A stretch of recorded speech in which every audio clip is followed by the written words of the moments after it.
Here's Ross, the host with today's dose of common sense.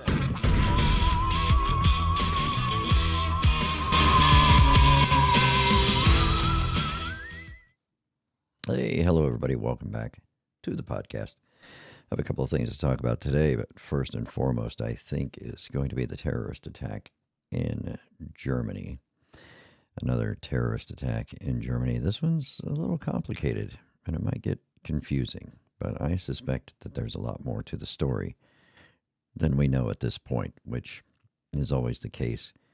It's going to be a day or two before you have sufficient information on the incident to be able to understand it or explain it to anyone.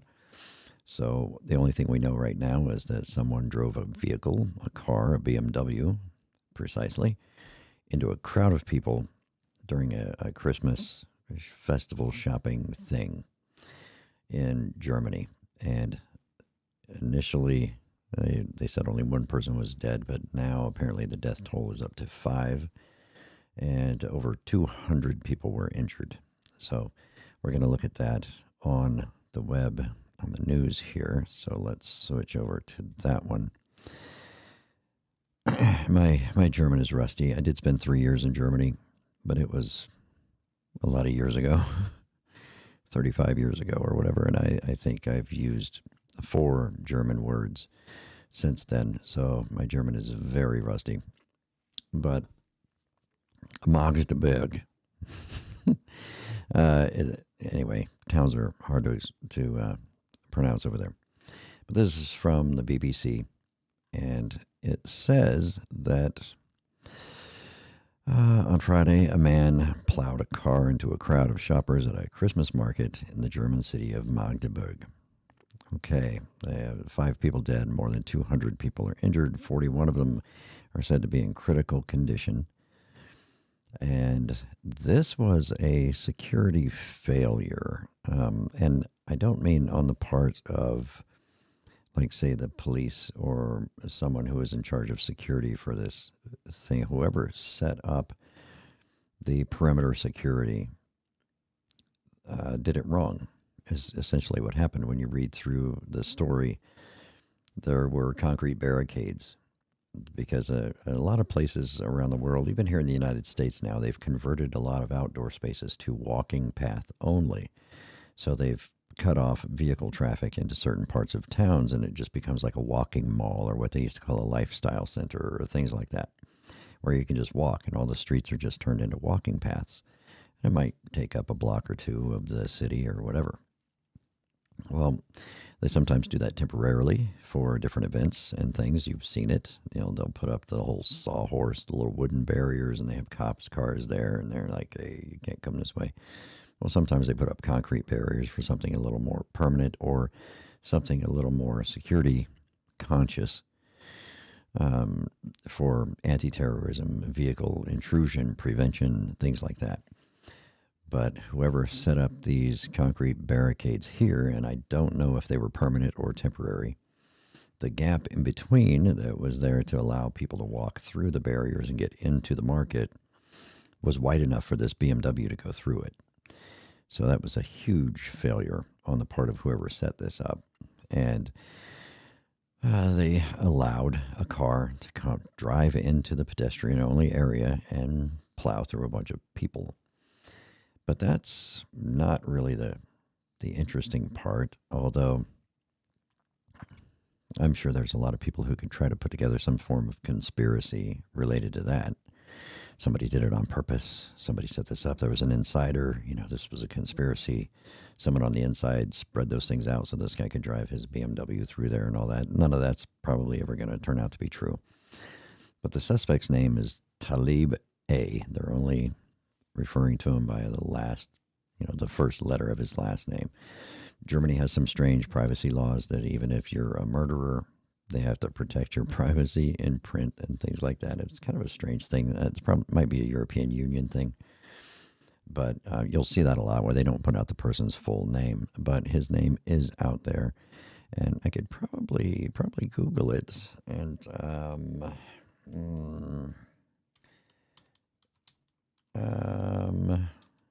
let's see. Yeah. We'll just call him the Magdeburg suspect. And his name, we're going to find it here real quick because we're not going to stick to the European sources. Okay, Washington Post. Talib al-Abdul Mohsen, a 50-year-old doctor. He's actually a doctor, and he's from Saudi Arabia. And he fled into Germany in 2006, I believe it was, as an asylum seeker, and he's been living there ever since, and he's been allowed to practice medicine for the last few years. So he's been practicing medicine about, I think they said 30 minutes south of this town where this was going on.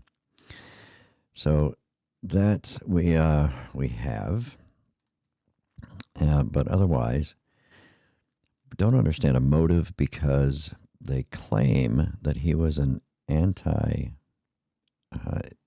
what would you call it, an anti-Islam activist, anti-Islamic, migrants, illegal migrant stuff. He's got kind of a complicated background, but he was a critic of Islam and has promoted conspiracy theories, according to the BBC's report, regarding a plot to seek Islamic supremacy in Europe. Like, they want to reestablish the Islamic Caliphate and yada, yada, yada, and they would need to take over Europe in order to do that. If you're going to take over the European continent and turn it into a Muslim utopia, which I don't know if you ever... Anyway, so, 5 dead, 200 victims. They say he was an AfD party supporter, which is like a hard right political party in Germany. And so a lot of it is not making sense to a lot of people, because if he was an anti-Islamist, person, and he was going to attack somebody, why didn't he attack something Islamic? I'm sure there weren't hordes of, Muslims hanging out at the Christmas market. I don't know. I don't know if any Muslims celebrate Christmas. I'm sure some of them do, just for like a cultural thing. They're here, so they put up a Christmas tree or whatever. I don't know how they feel about it, but, Jehovah's Witnesses don't even celebrate it, so I don't think any Muslims are. Correct me if I'm wrong. I've only known a handful of Muslims in my whole life, and they didn't celebrate Christmas. So it seems strange that he would attack a crowd of what you would assume to be Christians, or at least, westernized Christian-like people, non-Muslims, let's say, because it gets way into the weeds if you want to talk about things. I mean, you can be an atheist and still celebrate Christmas. You can be a Buddhist and celebrate Christmas. You can be a Muslim and celebrate Christmas if you want, because it's really just a commercial holiday now. It's not really that meaningful. Even a lot of churches are putting on these grand stage performances and stuff with people on flying around in the sky of the stadiums and stuff on wires and putting on these things for Christmas. It's stupid. But it's definitely a fully commercialized holiday, so I'm sure there's any number of people who could celebrate it, and people of different religions still celebrate Christmas. But it wouldn't make sense for a guy like that to attack like a Christian-type gathering or a Christmas celebration market if he was, this kind of a critic of Islam and was part of the far-right party and a supporter of those ideologies that were basically anti-immigration and stuff. It's a lot like the MAGA party here in the United States, as far as I understand it. So the motivations are unclear. And could the motivations be that he's been lying about these things the whole time, and that he's been a sleeper agent this whole time, and he finally decided to commit an act of terrorism against the infidel West? Which brings up a funny thing. Nothing is funny about that, but the word infidel. I've seen a lot of Americans, and I'm sure other people have too, particularly those who consider themselves Christians, getting tattoos with the word infidel on their body, or wearing a T-shirt that has that on that. and they're completely ignorant of the origins of that word. It's an English word or Latin word, whatever it was. It wasn't. It wasn't an Arab word. It wasn't an Arabic word. It was not a Muslim word. They appropriated that word from the Christians because it was a word the Christians used to describe non-believers. So they referred to the Muslims as infidels.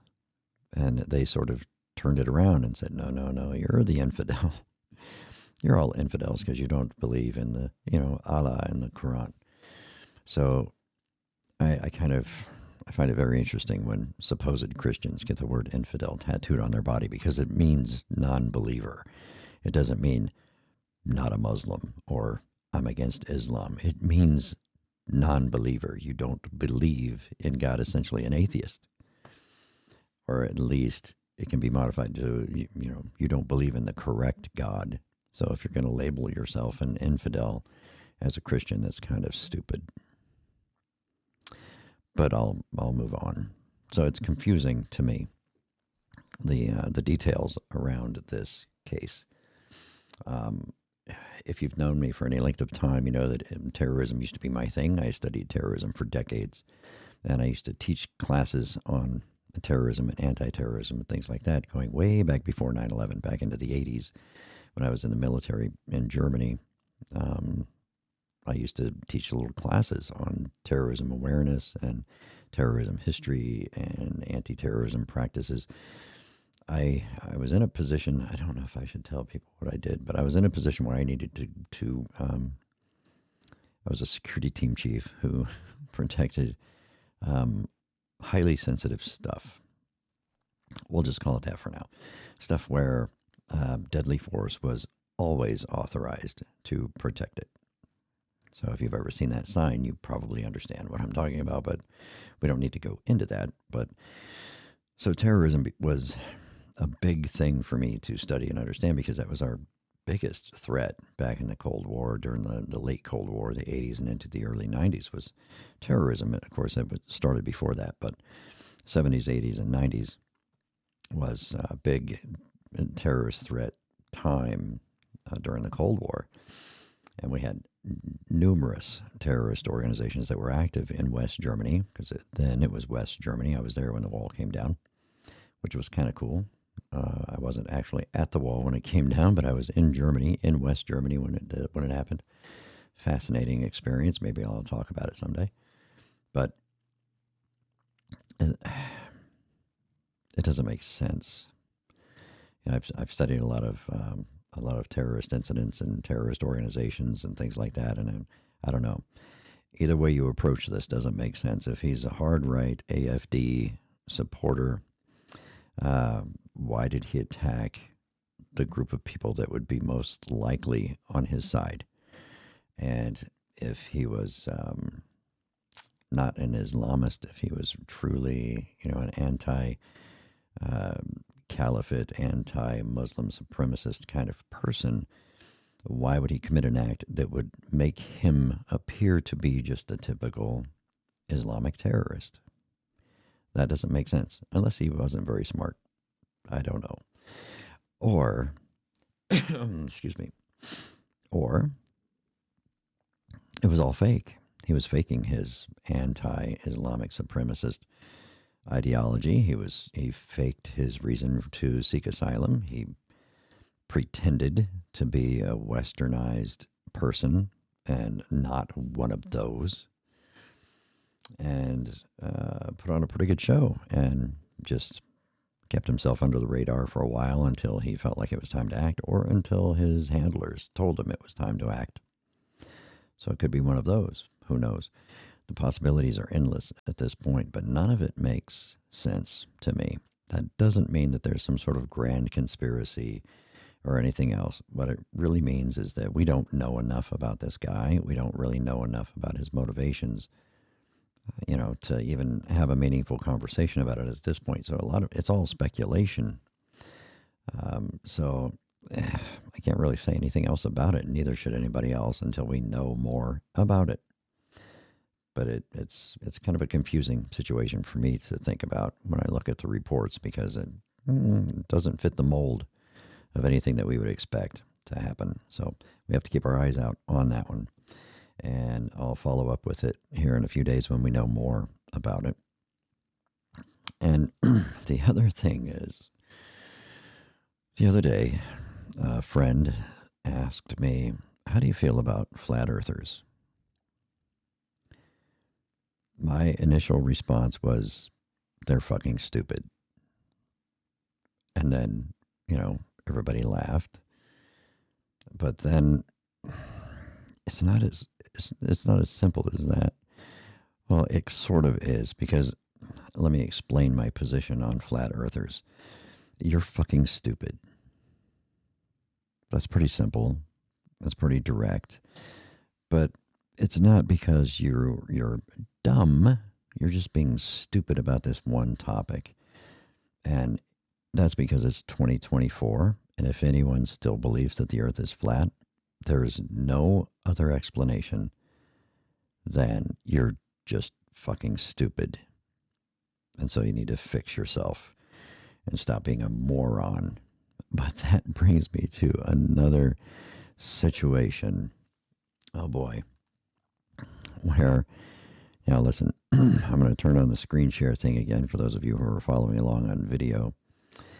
But this guy, you can look him up. It's Jimmy Levy. And, oh boy, apparently he's a flat earther. He's a singer. I've never heard of him. He looks like a complete goofball.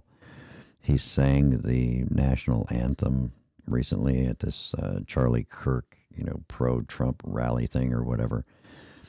I literally know nothing about him other than I listened to him singing the national anthem, and he's not actually a very good singer, so I'm not sure if he's making a living as a singer. Because, like I said, I know nothing about him. He may not be a singer, but from what I can see, it appears that he's like a singer of some sort. But he's also one of the MAGA crowd. He's a right-wing, whatever, pro-Trump guy. He hangs out with all these pro-Trump lunatics. Not that everybody who, follows the Trump is a lunatic, but there's a certain group of them who are, and Charlie Kirk would be one. People like General Flynn, Michael Flynn, because you have to not confuse it. I'm going to digress here for a second because you have to not confuse the Flynn stuff. Okay. Former director of the DIA, retired 3-star Lieutenant General Michael Flynn is a fucking lunatic. His brother, Joe, is a fucking lunatic. Charlie is not. And all of the Flynn brothers, it appears, I think all of them served in the military, and at least 2 of them made it a lifelong career. And Charlie is one, and he's the commander of CENTCOM currently.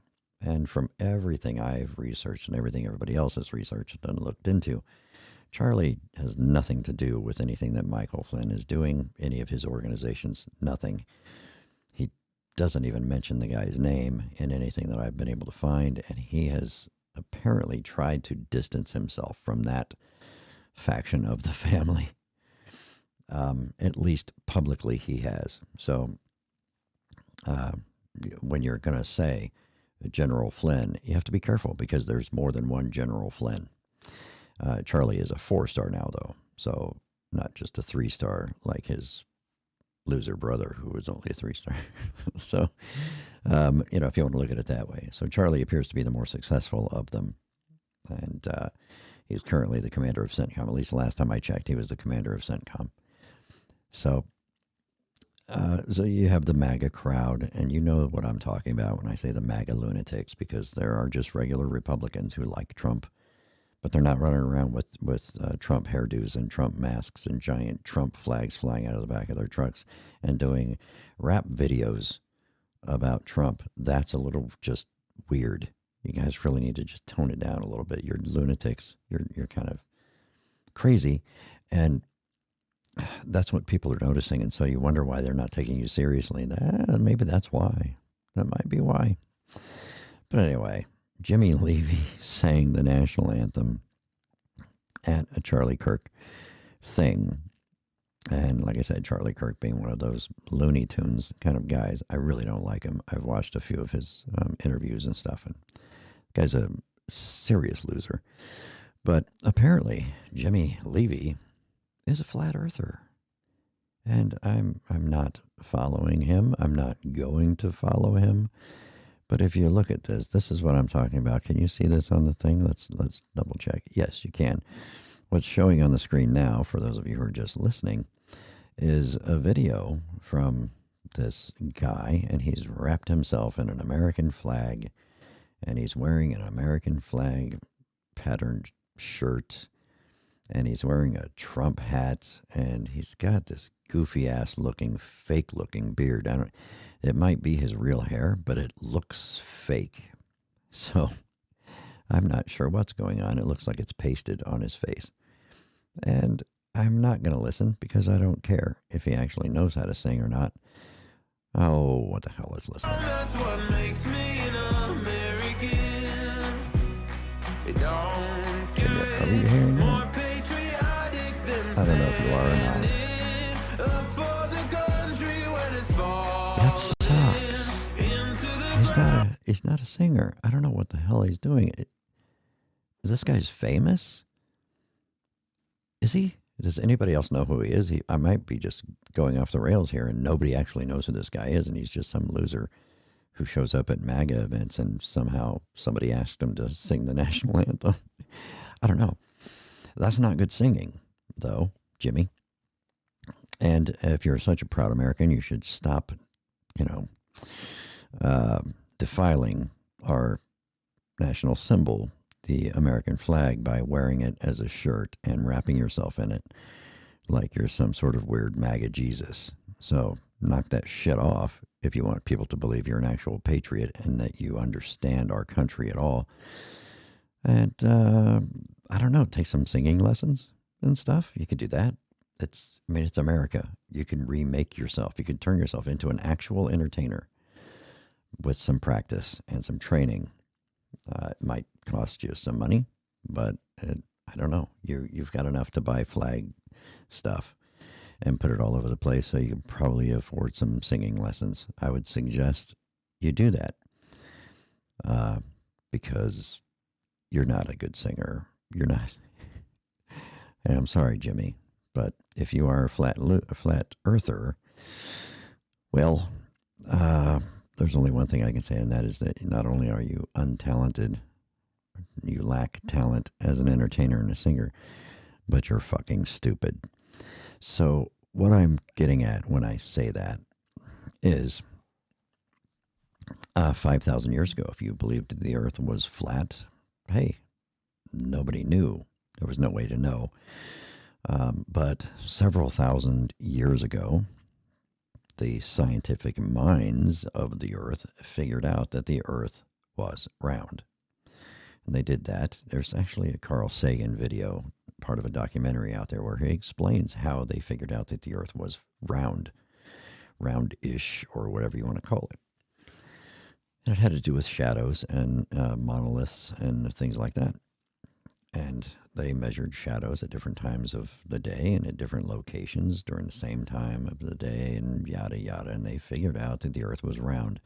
But somehow that knowledge was lost.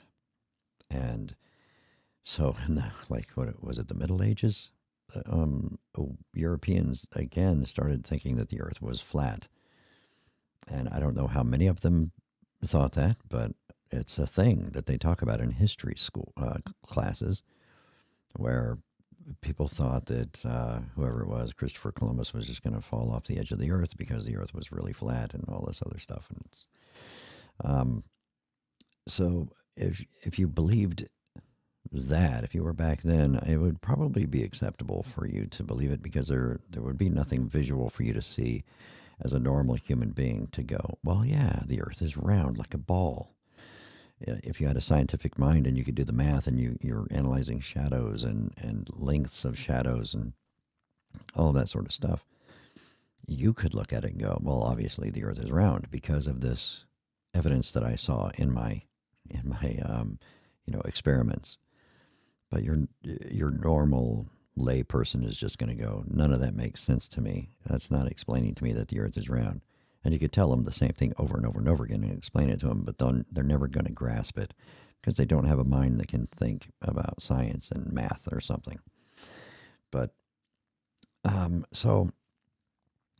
another thing is if you're a Bible believer, if you're one of those strict, the Bible is the Word of God placed on paper, then you do believe the Earth is flat and that it's covered in a dome, because that's exactly what the Bible describes about the Earth. So I don't know if most Christians understand that, but when you come and tell people that the Bible is the 100% infallible Word of God put on paper, you're telling people that you believe the Earth is flat. Because if you don't believe the Earth is flat, then you don't believe that the Bible is infallible, because the Bible says the Earth is flat. The end. So you might want to rethink how you deal with those things. And if you're going to tell me, well, so the Bible's wrong about that thing, then what about all those other things the Bible is wrong about? Are you going to accept those too, or are you just going to keep spouting up the same old bullshit? So you got to be careful, Bible believers, before you also fall into the category of being really fucking stupid. We can discuss that in a different show, but that would be acceptable if you were alive back in the time of Jesus, let's say, and you believed that the Earth was flat. Most people probably did in that era, in that part of the world, because they were mostly uneducated and illiterate, just fishermen and farmers and carpenters, which Jesus wasn't. By the way, it's another conspiracy. I don't know why a word got translated as carpenter in the English translation, but the word wasn't carpenter. It was just like tradesman, like a worker. So whether or not Jesus was good with wood, I don't know. But he wasn't just a carpenter, like people say. So anyhow, if you lived back then, it would be acceptable. Most people probably didn't even have an opinion on it, because they're like, I've lived within a 5-mile radius my entire existence. My entire family has never, explored beyond the boundaries of this town or, this village or whatever. So no one would even care if the Earth was flat or round. It would be literally irrelevant to their existence. And it really is today still, too, because what are you going to do? Leave? Doesn't matter. But we know for a fact that the Earth is round, that it's globish. It is a little oblong, apparently. I can't verify this, but that's what scientists say, that it's not perfectly round. It's a little wobbly. But we do have this weird precession thing where the axis rotates as well around, or it oscillates, I guess would be a better way of, would that be a better way of explaining it? I'm not sure. But for those of you who are just listening and not watching the video, I am waving my finger around in the air, trying to describe it, and I'm failing miserably. But we know it is. We know the Earth is round-ish now. We can see it from space, and we've been able to see it from space for, I don't know, 100 years almost now? Well, I don't know, probably not 100 years, but we started exploring space. The Nazis sent the first satellite into space. Is that true? That would have been almost 100 years ago. So in order to do that, and in order for it to come back and all of these other things, you have to understand what you're doing, and you have to know how to compensate for different elements. They understood that the Earth was round. If they didn't, none of it would work. So since we sent men into space, and they've taken pictures of it and seen it with their own eyes, we can confirm that the Earth is round. We now have photographs of the Earth, and it's round, like a ball. We have pictures of the Earth from the moon, which is also round, like a ball. We have pictures of the other planets in our solar system, which are also round, like a ball. And so if you look at all that stuff out there in the stars and you go, wow, look at all those round planets. They're beautiful. They're just like balls out there in the sky. But my planet's flat, because my planet's going to be completely different than everything else in the fucking universe. None of it makes sense. If you're that dumb, I can't help you. I'm sorry. But if you believe the Earth is flat in 2024, God love you, you're fucking stupid. And I just can't emphasize that enough. So don't ask me questions about flat earthers, and don't go this, whoa, what if? What if what? What if what? What would be the point? A part of your conspiracy about the Earth being flat is that for literally thousands of years, people have been lying to the residents of this planet to convince them that the Earth is round when it's not. Why? What would be the point of lying to you about the shape of the Earth? There would be no point to it. There would be no financial benefit to it. There would be no educational benefit to it, no scientific benefit to it. There would be no political benefit to it. The Earth being flat or round would change nothing about what's happening on the Earth today. Everything would still be happening. So even if the Earth was flat and you're like, oh, it's because money. It's about money and rockets and sending things into space that doesn't exist because there's a firmament up there, remember? A firmament. You try to convince people that space isn't real, but you think it's a thing about money because they want to send things into space. And your entire philosophy is stupid. There would be no benefit to anyone to lie about the shape of the Earth.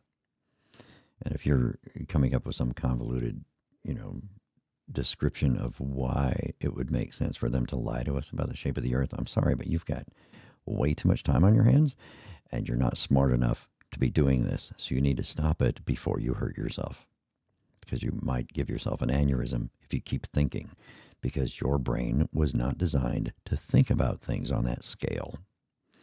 So give it a rest. And no, I don't care if it's a politician, a Hollywood actor, a rapper, or some ancient philosopher, and they all believe that the Earth is flat. I don't care, because they too can be really fucking stupid. And that's all I'm going to say about it. So don't come at me with your flat Earth stuff. I don't care who you are. I don't care how many followers you have. If you believe the Earth is round, if you believe the Earth is round, you're a basically intelligent human being. You paid attention in school. You've maybe watched a documentary at some point in your life. But it's 2024, and if you believe, it's almost 2025, which is kind of cool. I didn't expect to be alive this long, but it's going to be 2025 here in a couple of weeks, less than 2 weeks. And if you believe that the Earth is flat, you are really fucking stupid. And I think I'm going to leave it there for today. So we're going to keep an eye on the Germany terrorism thing. We're going to keep an eye on crazy flat earthers who make money as musicians and singers when they can't sing, and they probably can't play an instrument. And we're going to see what else comes up. I'm still trying to keep an eye on the Luigi Mangione situation. He got extradited to New York, so things have been kind of quiet with that regard. But there's going to be more coming up, I'm sure. So we'll keep an eye on that and see just how deep we can get into the weeds on that one. But until then, hey, Casey Kasem, keep your feet on the ground and keep reaching for the stars or whatever, but don't do it on a flat Earth. Bye. Thanks for listening to this episode of Really? Just Stop with your host, Ross. Make sure to like and subscribe on your favorite podcast platform so that you never miss a dose of some common sense.